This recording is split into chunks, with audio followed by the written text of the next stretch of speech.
الرحیم۔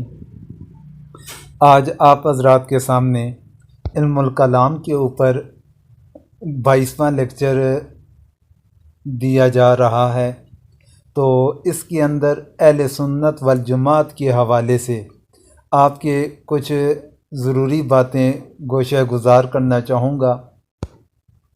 جس طرح اس سے پہلے مختلف لیکچروں کے اندر ہم نے مختلف فرقوں کے حوالے سے گفتگو کی تھی، جس طرح معتزلہ، خوارج، اہل تشیع، ان کے پھر فرقے، یہ مختلف فرقوں کے حوالے سے گفتگو چلتی رہی۔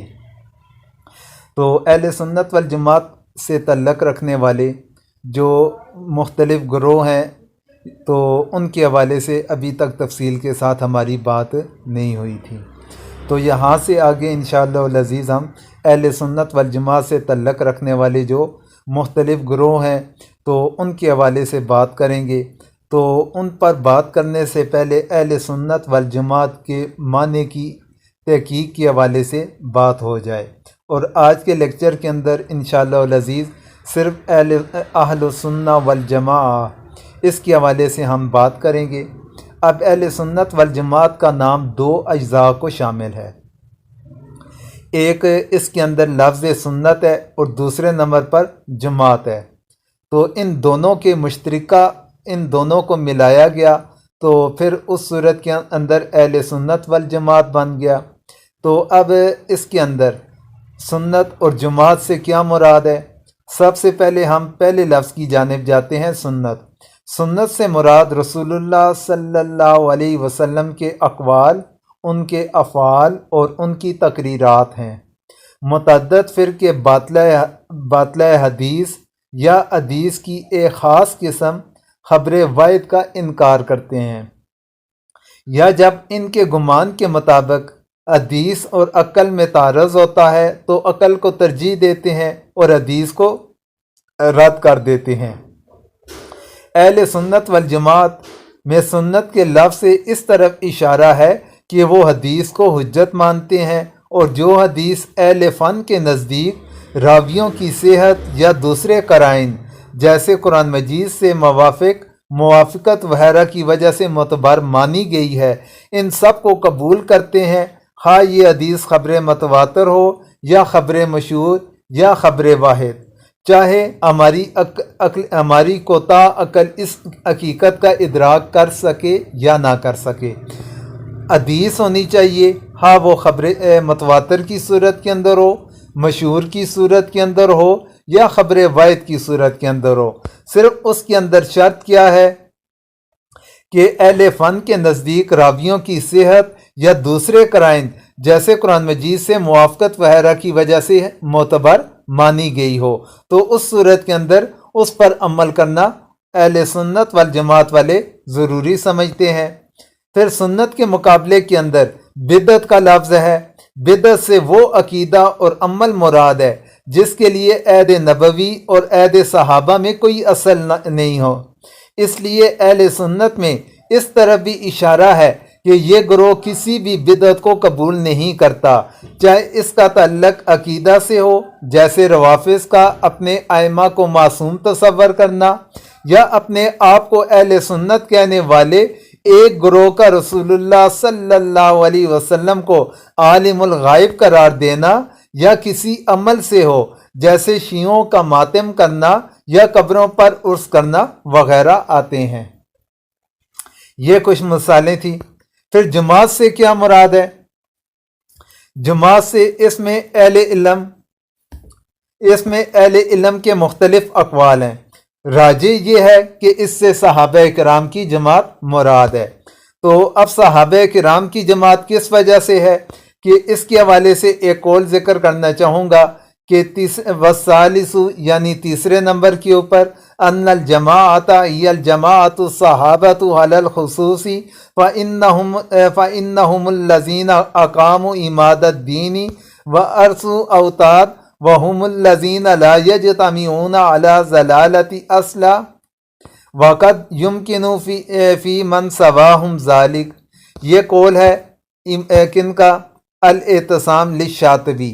انہوں نے اپنی کتاب کے اندر اس قول کو نقل فرمایا۔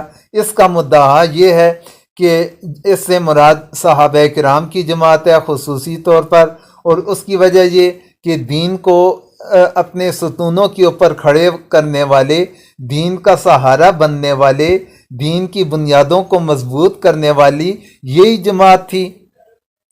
اور یہ ان کے بارے میں یہ عقیدہ ہے کہ یہ کبھی بھی گمراہی کے اوپر کبھی بھی یہ لوگ اکٹھے نہیں ہو سکتے، کہ یہ ہدایت یافتہ جماعت ہے، ہدایت والے لوگوں کی جماعت ہے۔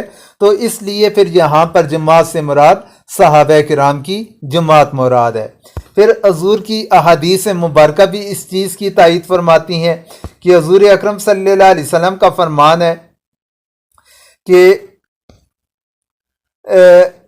70 فرقوں کے حوالے سے، پھر فرمایا کہ کتنے 73 فرقوں کے حوالے سے، 73 ملہ، کہ میرے بعد میری امت کے اندر 73 فرقے ہوں گے، ان میں سے ایک آگ سے نجات پانے والا ہوگا۔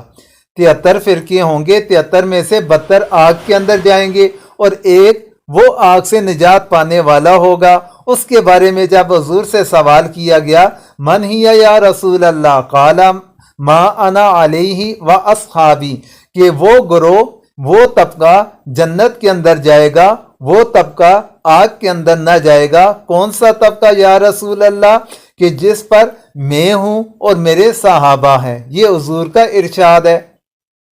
اس میں بھی صحابہ کرام کی طرف اشارہ حضور نے واضح الفاظ کے اندر بتلا دیا کہ جس کے اوپر میں ہوں، میرے صحابہ ہے، جس چیز کے عمل کے اوپر، تو وہ ہدایت والا راستہ ہے۔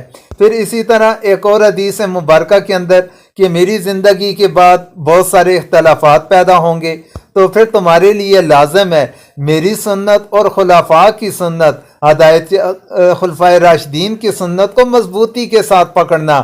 کس چیز کے ساتھ؟ اپنے داڑوں کے ساتھ مضبوطی کے ساتھ پکڑ لینا۔ تو یہ حضور کے ارشادات ہیں۔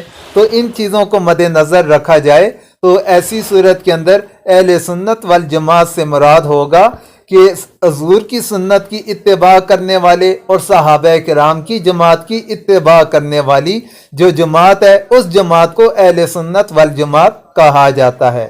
تو اب اس نقطہ نظر کو مد نظر رکھ کر پھر اہل سنت والجماعت کے کون سے گروہ ہیں، تو ان گروہوں کے متعلق آپ کے سامنے ذکر کرنا چاہوں گا۔ لہٰذا اہل سنت والجماعت وہ گروہ ہے جو معتبر طریقہ پر ثابت تمام حدیثوں کو مانتا ہے، بدعت سے اجتناب کرتا ہے، صحابہ کے طریقے پر قائم ہے، تمام صحابہ کا احترام کرتا ہے۔ اہل سنت والجماعت اگرچہ عقیدہ سے متعلق بنیادی مسائل پر متفق ہیں اور ان کے درمیان کوئی ایسا اختلاف نہیں جس کی وجہ سے تکفیر و تضلیل کی نوبت آئے، تاہم اعتقادی مسائل کی توضیح و تشریح میں جو اختلاف رائے پایا جاتا ہے، اس کے اعتبار سے اہل سنت کے 3 مکاتب فکر پائے جاتے ہیں۔ اس چیز کو سمجھ لیا جائے کہ عقیدے سے متعلق جو بنیادی مسائل ہیں، کہ جو بنیادی مسائل ہیں اس پر تو سب کا اتفاق ہے، کسی قسم کا کوئی بھی اختلاف نہیں۔ جو اہل سنت والجماعت کے گروہ آتے ہیں مختلف، لیکن ان اعتقادی مسائل کی جو توضیح کی جاتی ہے، تشریح کی جاتی ہے، اس کی وضاحت کی جاتی ہے، اس کے اندر اختلاف پایا جاتا ہے، اور وہ اختلاف اس نوعیت کا نہیں کہ جو کفر کا اختلاف ہو۔ تو اس اعتبار سے دیکھا جائے ان کے جو مشہور طبقات ہیں، مشہور گروہ ہیں، وہ 3 مکاتب فکر پائے جاتے ہیں۔ وہ کون سے 3 مکاتب فکر ہیں؟ ان میں پہلے نمبر پر اشاعرہ ہے، دوسرے نمبر پر ماتوریدیہ ہے، اور تیسرے نمبر پر حنابلہ ہے۔ یہ 3 گروہ، ان کا تعلق اہل سنت والجماعت کے ساتھ آئے گا، اشاعرہ کا، ماتوریدیہ کا اور حنابلہ کا۔ یہ تینوں طبقات یا تینوں گروہ یہ اہل سنت والجماعت کے ہوں گے۔ پھر اب انشاءاللہ والعزیز اس کے بعد ہمارے جو لیکچر چلیں گے تو اس کے اندر اشاعرہ، ماتوریدیہ اور حنابلہ، ان کے حوالے سے ہم تفصیلی گفتگو کریں گے۔ ان کے عقائد کیا ہیں، ان کے نظریات کیا ہیں۔ بنیادی عقائد تو سب کے ایک ہیں، پھر ان عقائد کے اوپر یہ کیا کیا تشریح و توضیح کرتے ہیں، اس کے متعلق انشاءاللہ ہماری گفتگو چلے گی۔ پھر انہی کا دوسرے فرقے ضالہ والوں کے ساتھ کون سے اختلافات ہیں، ان پر بھی انشاءاللہ ہماری گفتگو چلے گی۔ اسی کے ساتھ اجازت چاہتا ہوں، آخر کے اندر سب مرد و خواتین سے دعاؤں کی درخواست ہے۔